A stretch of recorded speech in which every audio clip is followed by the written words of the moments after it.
Hi guys, today I want to take a look at Stay With Me by Sam Smith. Let's see what we can learn from this.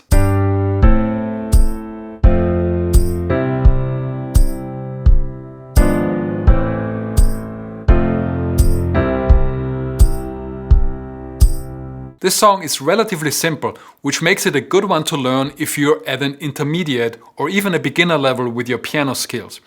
And it's a great tune to demonstrate how effective simplicity can be in a pop song. The whole song is essentially based on a 2-bar chord loop. There are some variations and embellishments, which we'll get into, but the core idea is this. That's 2 beats of A minor, 2 beats of F, and a bar of C. It seems pretty clear that we're in the key of C. Now the first and most important thing they do to make this more interesting is push the C major chord. It's placed on the end of 4 of the first bar, rather than the downbeat of the second.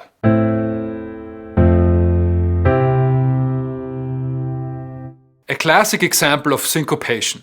Putting an accent on a normally unaccented part of the bar, in this case the end of 4. If I play the 2 versions back to back, it's easy to hear how much more interesting the second one is.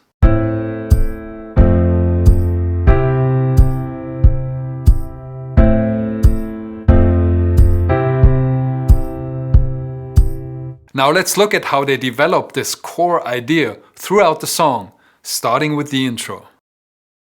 The intro introduces the basic 2-bar loop, but they already developed that idea in a couple of ways. First, they use voice leading in the right hand to make the chords move more smoothly from one to the next. So they take the one note that's common to all 3 chords, which is C, and keep it at the top of the voicings, so instead of playing everything in root position like I did a minute ago, you end up with A minor in second inversion, F in root position, and C in first inversion.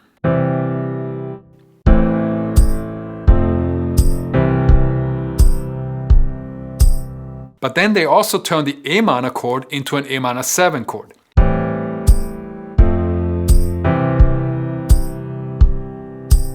Seventh chords have 4 notes instead of 3, which makes them a bit more dissonant and therefore potentially more interesting. Check out the difference.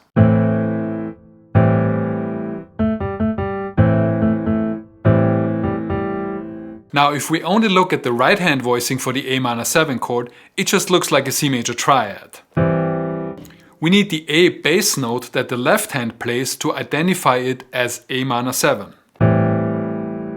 This is very common when voicing basic 7th chords. The right hand plays a triad that's formed by the 3rd, 5th and 7th of the chord. And then you need somebody to provide the root in the bass register, whether it's the piano player's left hand or a bass player, in order to hear the full chord. So in the intro they play the 2-bar chord loop twice, which again establishes the basic idea of the song. Now let's look at how they develop this idea throughout. The verse is 8 bars long, and for the first 6 bars we hear exactly what we heard in the intro. In the last 2 bars though, they surprise us with a couple of changes. First, they play the A minor chord as a straight triad without the 7th.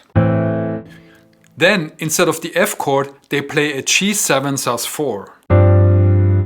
By playing sus4 on the G7 chord, they avoid the B, which is the leading tone in the key of C, so it doesn't sound so classically resolved when it moves to the next chord, which is C again, but this time in second inversion.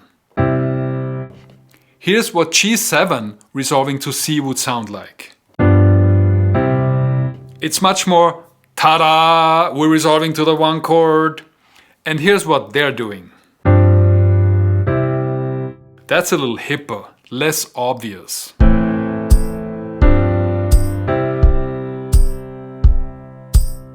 So that's the verse. Let's move on to the chorus. In the chorus, we once again get the basic 2-bar loop, but with a few more variations. First off, the A minor chord is played as a triad this time, without the 7th, and it's also in first inversion. The F chord is played in first inversion here as well, and then it resolves to C in second inversion. So that happens 4 times to make an 8-bar chorus.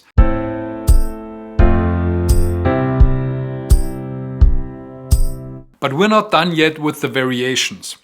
At the end of bar 4, there's a transitional chord on beat 4 leading to the next A minor chord, and it's this one. It's a G power chord. A similar thing happens at the end of bar 6, a transitional chord leading to A minor, but this time it's a much more powerful chord, and it's this one.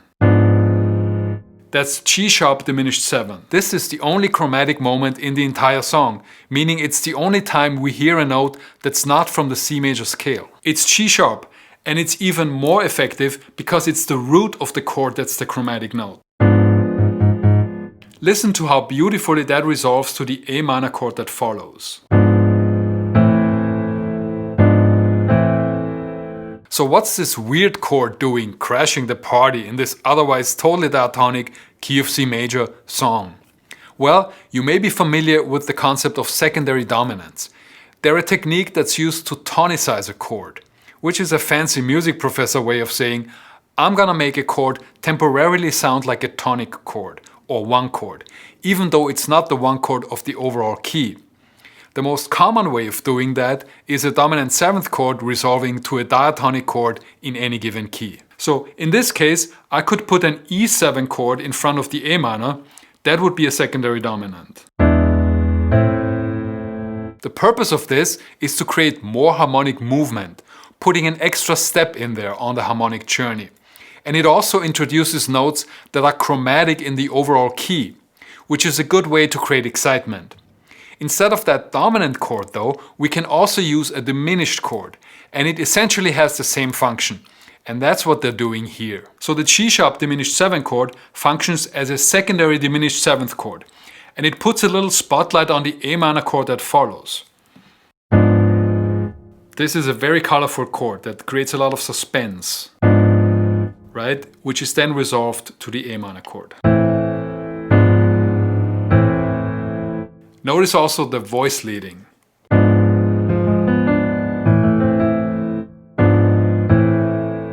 Wow, that was a lot of music theory. I hope your head didn't explode.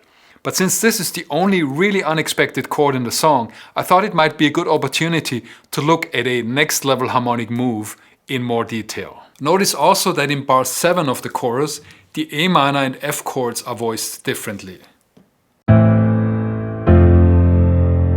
So that was the chorus. There's 2 more short points to discuss. And the first one is that big choral interlude after the second chorus, where they play the basic progression like they do in the intro, except without the 7th on the A minor. It sounds like this.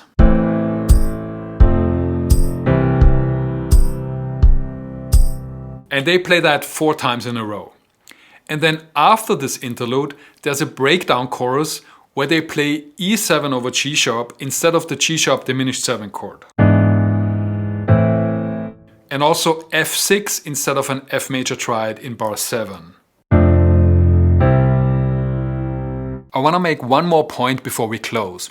I've transcribed the record version of the song, and I tried to get as close to what's being played there as I possibly could. But I also listened to a bunch of live versions of Sam Smith performing the song, with several different piano players, and they all vary to some degree from the record. It can be very instructive to look at how different musicians interpret the same song. Just to give 2 examples. Some of them always play E7 instead of that G sharp diminished 7 chord, although personally I like the diminished one much better. Or sometimes you hear them play A minor 7 in places where on the record they play an A minor triad. And that's totally cool, as long as the artist you're working for doesn't complain that you're not playing exactly what's on the record. That's it for today. Like and subscribe if you've enjoyed the video, and I'll see you next time. Peace and love.